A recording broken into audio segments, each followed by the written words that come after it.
এই মুহূর্তের যে খবর আপনাদেরকে দেখাবো অনেকটাই বেদনাদায়ক খবর। কবর থেকে তোলা হলো দেহ। গত 22শে জানুয়ারি ধরমপুর গ্রামের রহিমা খাতুন ওরফে ঝুমা খাতুন নিখোঁজ হয়েছিল। তারপর গত 27শে জানুয়ারি রহিমা খাতুনের দেহ বাড়ির পাশের সরিষার জমি থেকে ক্ষত বিক্ষত দেহ উদ্ধার হয়েছিল। তারপর হরিয়ারপাড়া থানার পুলিশ মৃতদেহ উদ্ধার করে ময়না তদন্তে পাঠায় বহরমপুর মেডিকেল কলেজ হাসপাতালে। তারপর গত 28শে জানুয়ারি রহিমা খাতুনের দেহ দাফন করা হয়েছিল কবরস্থানে। তবে ময়না তদন্তের রিপোর্টে অসঙ্গতি থাকায় আজ 16ই ফেব্রুয়ারি কলকাতা হাইকোর্টের নির্দেশে রহিমা খাতুনের দেহ পুনরায় কবর থেকে তুলে ময়না তদন্তের জন্য পাঠানো হলো। ঘটনাস্থলে উপস্থিত ছিলেন হরিয়ারপাড়া থানার বিশাল পুলিশ বাহিনী। তবে পরিবারের পক্ষ থেকে একটাই দাবি করা হয়, অপরাধীদের যেন কঠোর থেকে কঠোর শাস্তি ফাঁসি দেওয়া হয়। তারা সংবাদ মাধ্যমকে কি জানিয়েছেন বিস্তারিত শোনাবো আপনাদের। এই ভিডিওটি যারা দেখছেন চ্যানেলটি লাইক করবেন, শেয়ার করবেন আর সাবস্ক্রাইব করবেন। আই লাভ মাই ইন্ডিয়া, মেরা ভারত মহান। এই ঘটনাটি ঘটেছে মুর্শিদাবাদ জেলার হরিহরপাড়া থানার ধরমপুর গ্রামে। আমরা আস্থা রেখেছি বলে আইনের কাছে গিয়েছি। আইনের কাছে এই কারণে গিয়েছি জানে আমাদের বোনটাকে যেভাবে নৃশংসভাবে হত্যা করেছে তার একটা আমরা ন্যায়ের বিচার চাইছি। এর বিচার হোক বা এর মধ্যে যারা যারা জড়িত, যারা যারা দোষী প্রমাণিত হবে, আইনি ব্যবস্থা যে কড়া পদক্ষেপ নেওয়া হোক, এটা আমরা আইনের প্রতি আস্থা রেখেছি, আস্থা রাখবো। কি নাম আপনার? আমার নাম জামিউল খান। আমি এর পূর্ণ তদন্ত হওয়ার পর যারা দোষী, যাদের এর মধ্যে যারা দোষী আছে, যারা খুন করেছে আমার মেয়েকে নিঃসম্ভবভাবে, তাদের আমরা ফাঁসি চাই। আপনার কি এই ভারতের যে আইন, আমাদের সংবিধান আছে, সংবিধানের প্রতি আস্থা আছে? আছে। কি নাম আপনার? সার্জিনা বেগম। আমরা কেন পারলাম না, আর কেন এই বলছে এরকম আত্মহত্যা করে কেন মারলো, কি দোষ করলো আবার এই বলছে। এই যে নাবালক 12 বছর 10 মাস বয়স, যে এখনো কিছু মানে বোঝার মতন হয়নি, যে 10,000 টাকার লোভে মেরে দিল যে লিয়াই আমি কলকাতা নিয়ে যাবো, ভাত দেবো। এবার এই যে বোনটা বলেছে যে কি মেনে লাইনি তোমাদের, যে এক মেয়ে কলকাতা থেকে নিয়ে এসে যে এই আইসিকে দিল, এই আইসি সাহেব যাকে একটা মিলচল করে পেটে দেওয়া হয়েছে।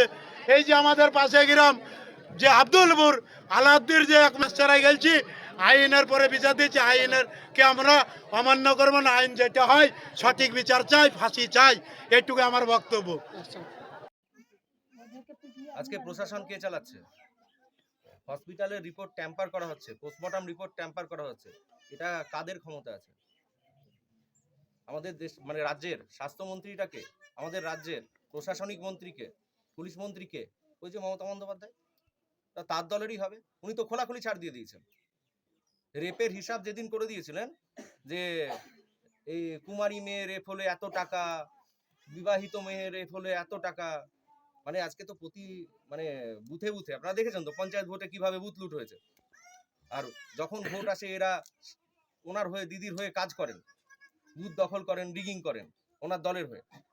তা আজকে তাদেরকে খোরপোশ হিসাবে কিছু তো দিতে হয়, তাই তাদেরকে ওই ছাড়টা দিয়ে দিয়েছেন, যার মেয়েকে খুশি রেপ করো, কিছু হবে না, আমি ছোট্ট ঘটনা, ক্ষুদ্র ঘটনা বলে চালিয়ে দেবো। আরো একটা বিষয় আমাদের সামনে এসে, আমাদের খবরে এসে, যে এই মহিলাটা, অর্থাৎ বিষয়টি হচ্ছে এটা একটি প্ল্যান মাফিক ষড়যন্ত্র।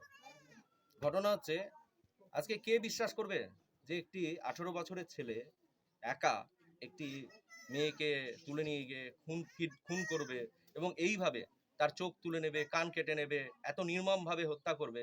তারপর ওনাদের তৈরি পোস্টমর্টম রিপোর্টে সেখানে ওনারা মেনশন করেছিলেন যে 3 থেকে 5 দিন আগে মারা গিয়েছিল। ডেথ 3 থেকে 5 দিন আগে হয়েছে। তা 3 থেকে 5 দিন বডিটা কোথায় লুকিয়ে রাখা হয়েছিল? একটি ছেলের পক্ষে সম্ভব কি? ওই ছেলেটির পক্ষে সম্ভব কি থানাকে বলা যে পক্সো আইন লাগিও না, আর থানা ওই ছেলেটির কথা শুনে নিল? ওই ছেলেটির পক্ষে সম্ভব কি হসপিটালের পোস্টমর্টম রিপোর্ট ট্যাম্পার করা? এর পেছনে অনেক বড় বড় মাথা আছে। কান টানলে মাথা ঠিক বেরোবে, তদন্ত হবে।